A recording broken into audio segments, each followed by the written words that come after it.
స్పష్టం. ఇవాళ బీసీలు ఒకటే ఉద్యమం చేస్తే తప్ప అది ఆ షెడ్యూల్ 9లోకి పోదు, అది 9th షెడ్యూల్లోకి పోదు. ఆ బీసీలు ఉద్యమం చేసే పరిస్థితులు మెల్లమెల్లగా మెరుగవుతున్నాయి. మొన్న బంద్ ఒకటి సక్సెస్ అయింది. మరి పార్టీలు ఎంతవరకు చిత్తశుద్ధి ఉంటాయో మా నాయకులు మళ్ళా రేవంత్ రెడ్డి పంచన చేరకుండా నాకు బంద్ మీద ఆబ్జెక్షన్ ఉండే. సరే ఎదున్నా కూడా బంద్ మీద అసలు అందరు సపోర్ట్ చేసి ఎవరి మీద ఫైట్ చేస్తున్నారో నాకు అర్థం కాలే. అంటే ఇక్కడనే క్లారిటీ లోపించింది. అందరు కలిసి బంద్ శరత్ గారు నేను కూడా ముందు సపోర్ట్ చేయలేదు, జస్టిస్ ఈశ్వరయ్య గారు కూడా సపోర్ట్ చేయలేదు. నేను ముందు రోజు క్వశ్చన్ చేశా, అసలు బంద్ ఎవరి మీద?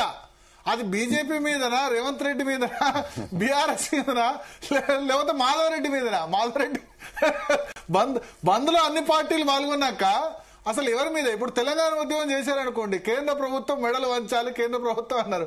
పోనీ ఆ కేంద్ర ప్రభుత్వంకు వ్యతిరేకం కాదు, రాష్ట్ర ప్రభుత్వం కాదు. అటు మహేష్ గౌడ్ పాల్గొన్నాడు, ఇటు భరత్ గారు మేము ప్రొటెస్ట్ చేసినాము. బంద్ ఎవరి మీద? బంద్ ఎవరి మీద? దేని గురించి? అప్పుడు మేము ప్రొటెస్ట్ చేసినాము. అంతకంటే ప్రపంచంలో హాస్యాస్పదమైన బంద్ ఇంకోటి లేదు. మేము గట్టిగా ప్రొటెస్ట్ చేసినాం, అది రోడ్డు మీద కూర్చున్నాం. భరత్ గారు ఒకరోజు బంద్ చేశారు, కథ అయిపోయింది. దాంతో ఉద్యమం చల్లన్నట్టే కదా. సరే ఏదైనా కూర్చున్నారు. ఇప్పుడు సర్పంచ్ ఎన్నికలు 42% లేకుండా పెడితే ఎవరు మాట్లాడతలేరు. భరత్ గారు ఆ బంద్ ఏదైనా కూడా దాన్ని ఎట్లా మనం డిఫైన్ చేసినా కూడా బంద్ వల్ల ఒక మెసేజ్ వచ్చింది, బీసీల ఇష్యూస్ మీద బీసీస్ కదులుతున్నారని. అది ఎవరికి వ్యతిరేకం అనేది పక్కకు పెట్టండి. రెండోది, బీసీలు అంటే ఇష్టం లేని పార్టీలు కూడా ఆ రోజు బంద్కు సపోర్ట్ చేసినాయి. అది ఒక ముందడుగని నేను అంటాను. సపోర్ట్ చేసి నేనేమంటానంటే మోసం చేసే సపోర్ట్ కంటే మోసం చేసే కరెక్ట్. కొంత భావజాల వ్యాప్తి జరిగింది, కొంత యునైట్ అవ్వడానికి మోసం కదా. ఒకవైపు అడ్డుకుంటే ఇంకోవైపు సపోర్ట్ చేయడం మోసం కాదు.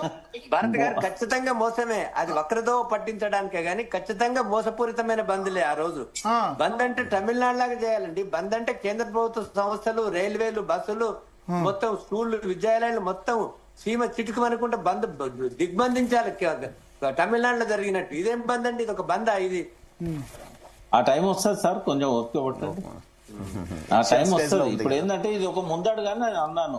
ఇది అల్టిమేట్ అడుగు కాదు, ముందడుగు. ఇది సీనన్ అన్నట్టుగా ఒక అవేర్నెస్ పెరిగింది, కొద్దిగా అన్ని పార్టీలు మనకు సపోర్ట్ గా వచ్చినాయని ఒక ధైర్యం వచ్చింది. రాజకీయ పార్టీలు మోసం చేసాయని నా అభిప్రాయం. సరే మీ అభిప్రాయం మీది. సార్ మోసం అన్నిసార్లు మోసం చేసినా కూడా మనకు ఉపయోగపడే విధంగా కొంత దాన్ని మలుచుకోవాల్సిన అవసరం ఉంటుంది. అందరు తెలంగాణ అని December 7th అని December 9th రాగానే మళ్ళా అది వాళ్ళు మోసం చేస్తానో లేదా ముందు తెలుస్తుంది. ఎందుకంటే ఇప్పుడు అసెంబ్లీలో యునానిమస్ మద్దతు ఇచ్చాయి, అన్ని పార్టీలు మద్దతు ఇచ్చాయి. ప్రకాష్ అన్న ఇష్టమున్నా లేకపోయినా మనం శ్రీకృష్ణ కమిటీకి రిపోర్ట్ ఇయ్యలేదా? తప్పదు కదా. అట్లనే కొంత ప్రాసెస్ ఉంటది భరత్ గారు. ఈ ప్రాసెస్ లో అందరినీ మనం కలుపుకొని పోవాల్సి వస్తుంది. వాళ్ళు ఏ ఉద్దేశంతో వచ్చినా కూడా.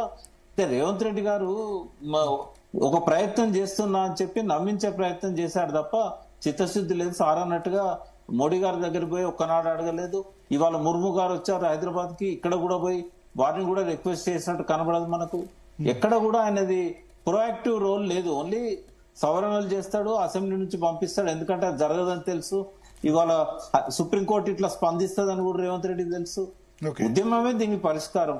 9th షెడ్యూల్లో పెడితే ప్రశ్నించడానికి ఎవరికి అవకాశం లేదు. అది 100% అమలు అవుతుంది అంతే. శరత్ గారు చెప్పండి.